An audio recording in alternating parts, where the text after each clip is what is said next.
Hi folks, what we're going to be doing today is a little bit on the Junior Cert Technical Graphics syllabus, and it's based off of the Ellipse. Okay, so just looking at our couple of sketches up here, and we can actually see where ellipse are actually come from. We can see that we had a cone here that has been cut by a plane at an angle to the horizontal plane, and the cut surface that it generates, if we can see inside here, would be an ellipse. We can also see as well here on the cylinder we have another ellipse. This cylinder has not been cut, but when you look at the cylinder from a slightly askewed angle, looking down from the top, we can see that it also generates an ellipse. Okay, and what we're going to be learning about today is basically how to construct an ellipse using the concentric circles method, the various parts of that, the major axis, minor axis, focal points, etc. We're going to learn how to locate those focal points, and using those focal points we're going to learn how to construct a tangent and a normal to the ellipse through a given point. Okay, so starting off, what we're going to do is we are going to construct an ellipse using the concentric circles method. Okay, so starting off, what we would always be given in Junior Cert Technical Graphics is axes, and what we're going to be told is the major axis and the minor axis. In this case, you can see on my page I've got a line here going from left to right. It's 160 millimeters long, and that is my major axis. Okay, and at times if they tell you your major axis is 160 millimeters long, that means your radius then is going to be 80 millimeters. Sometimes they'll actually tell you the radius and they'll only tell you half of it, and you just have to work that out in the question. Okay, so that's our major axis, 160 millimeters long, and then we have a minor axis going up through the middle of the major axis vertically, and that is, I'll just write it up here, the minor axis, and that is 100 millimeters long. So 50 up to there, 50 down to there, 80 here, 80 here. Okay, so straight off the bat there, we actually have 4 points located on our ellipse already, and they would actually be the various vertices of our axes. Okay, so technically that would be vertex there, call it V1, V2, and I've got another 2 here as well on the top and the bottom of the minor. So I've actually got 4 points here already, 1, 2, 3, 4, and we can actually see the ellipse is going to kind of take this shape, is what it's going to do. But to be able to construct that, what we're going to do is actually something known as the concentric circles method. Is we have the minor axis and major axis. Now we have to construct our major auxiliary circle and our minor auxiliary circle. So with the center point and the vertex as a radius, construct my major circle, and the exact same for our minor.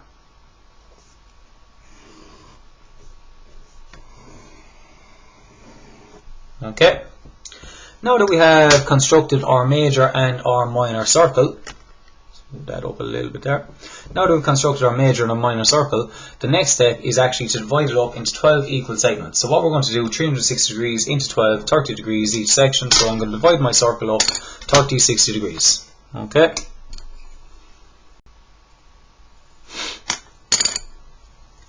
Through the center.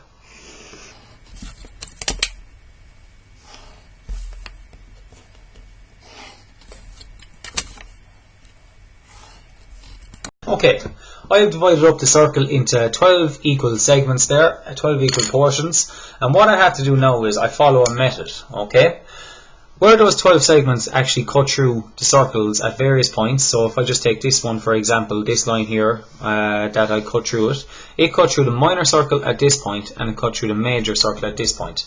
And what we're going to do is to locate points on our ellipse, we're actually going to use these points to help us generate the points on the ellipse. Okay, so what I'm actually going to do is a little method here. Where it cuts the minor circle, we go parallel to the major axis. Where it cuts the major circle, we go parallel to the minor axis. Okay, so if I take this point as an example, right here, where it cut the minor circle, which was right here, I'm going to go parallel to the major axis. So I'm going to go this way. And where it cuts the major circle, I'm going to go parallel to the minor axis. So I'm going to drop it down, because the minor axis is going vertically. And what we have located right there in that position is one of our points on the elliptical curve. Okay, do it once more. I'll do it from this point. And what I'm going to do is where I cut the minor circle, parallel to the major axis. Where I cut the major circle, parallel to the minor. And what you can actually see is we have about 4 points there on a quarter of our elliptical curve that I'm actually going to sketch in once I have it all completed. Now that I've done that, what I'm actually going to do is I'm going to locate the rest of the points that are around this. So I'm going to speed up the video just there now.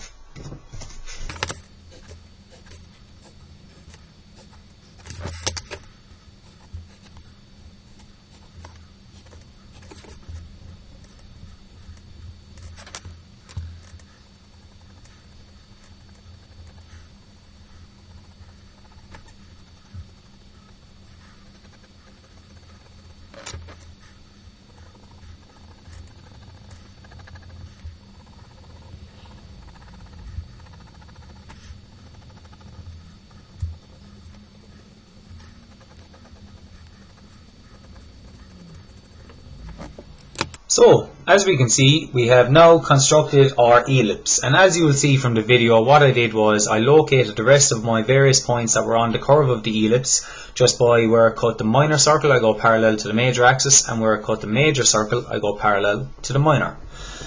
And after that then what I did is with all the points I initially sketched in my curve lightly, and then once I was happy with my curve I went over it a little bit darker, and what we can actually see now is the completed ellipse. Okay, that is the concentric circles method.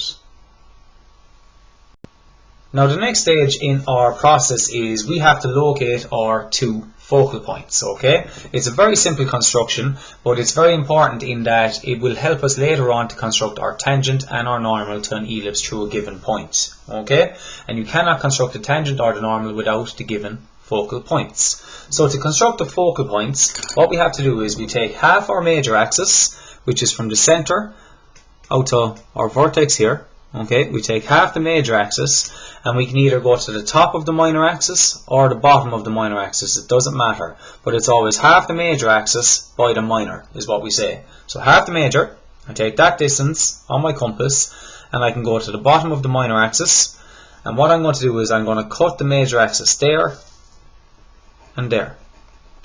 And if I wanted, I could have done it from the top, and it would give me the exact same results.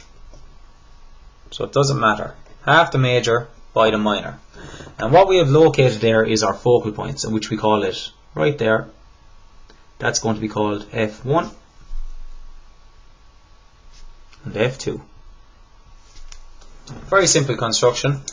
Half the major axis by the top of the minor or bottom of the minor. Swing that to cut the major axis, and we locate our focal point 1 and our focal point 2. Now, the last part of this question is we want to construct a tangent and a normal to the ellipse through the given point. And as you can see here, I have now located a point P that is on my elliptical curve right here. Okay? And why we got the focal points is because they are going to actually help us in this stage. They are going to help us to construct a tangent and a normal. So the method for constructing a tangent is you're going to get both focal points, F1 and F2, and you're going to join them through P. And what I always say to my students in my class is join them to P and extend them on. Okay, so I'll do that with both of the focal points. I'll extend it on. Okay, so what I've done there is I have focal point joined through P here and focal point 2 joined through P here. And at this point now what we have is we've actually constructed 4 angles. Just put that in a little bit heavier there. We've constructed 4 angles with those 2 lines. We have an angle in here, an angle out here, an angle here, and an angle here. And if we wanted to construct a tangent is a line that is going to touch a curve at one single point. So if you imagine our tangent isn't going to go through it because it has to touch the outside circumference of our curve. So our tangent is going to go something like that, there. Okay? And a normal is actually perpendicular to a tangent at the same point. So a normal would be something like that. So what we have to do is we're actually going to bisect either this angle or this angle for our tangent, and then this angle or this angle for our normal. So what I'll actually start with is the tangent. And to construct a tangent, I'm actually going to bisect either this angle or this angle. And in this case, I'll just bisect this one here. So bisecting an angle, grab our compass, put it on the point, take a set of radius, doesn't matter what length, make a mark there, do a cut here and here. And then same radius, or you can change it, an arc inside here, internal arc in here. where the arcs cross each other, connect them back through the point. Let's put this in nice and heavy. Through the point P. And what we have constructed there is our tangent. Okay, that is our tangent line. T-A-N-G-E-N-T.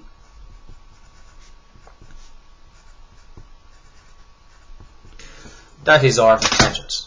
Now, if we wanted to construct a normal, it's the exact same thing, only instead of bisecting this angle, I'm now going to bisect this angle.